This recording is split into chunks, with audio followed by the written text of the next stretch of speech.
What's up, you guys? Hope you're doing fantastic, man. I was sharing in a conversation with a friend just a little bit ago about how the prophetic word reaches into what God has designed for your future, because he knows the thoughts that he thinks towards you, thoughts of good, thoughts of peace, and not of evil. And it gives us hope for the future, right? So that hope for the future then gives us vision, because where there is no vision, the people perish. They cast off restraint. They stop doing the things that give them a disciplined, self-controlled life in order to see the prophetic word come to pass. So what happens is when the circumstances change, people then allow the circumstances to dictate what the prophetic word was, rather than allowing the prophetic word to dictate the circumstances, to challenge the circumstances, to say, no, this will change. So just like Joseph, whenever he was in prison and he was in all of those situations, the word did not change for Joseph. Actually, the word itself brought him into his position. So when we allow the word, we allow the circumstances to dictate what the word has spoken, then we get ourselves off track and we become double-minded. So when we allow people to speak things into our lives, into this nation, into our community, because they're actually double-minded themselves, the reason they were given the prophetic word is because they were in this delightful moment, and all of a sudden the delightful moment produced a good prophetic word. Well, actually that delightful moment was God. But then they allowed their emotions to create a filter in their life that they no longer believe what God said previously, and the word has changed.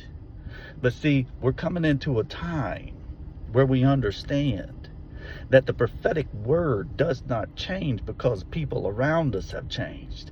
That we are the ones who get to make known unto principalities and powers the manifold wisdom of God. And that as long as we will hang on to the word that we have been given as individuals, as communities, as churches, as believers, if we'll hang on to that word and we'll actually continue to be in the restraint that we're supposed to be in because we've got vision, and we don't try to go get another word which changes our vision, but we understand our assignment for the time and we understand the vision for the future, then we will actually stand on what God has said. And when we stand on what God has said, then we can see it come to pass in our lives, because we actually begin to endure, and endurance produces character, and that character produces hope. So you see, some people that don't have hope right now, and the reason they don't have hope is because they never allowed endurance to develop the character they need to hold on to the word that God had given them. So you got to begin to understand that you don't let go of your prophecies and then begin to believe what's going on in the world and receive what the world is saying about the times, but you begin to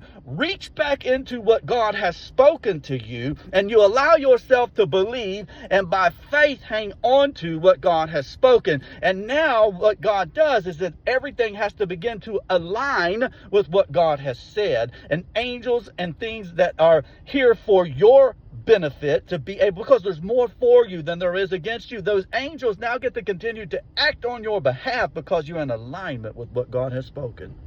So don't change what the word has said. Don't allow double-minded prophets to begin to speak into your life and tell you that it's all going to be destruction when you know you've got 10 prophetic words that give you hope in a future.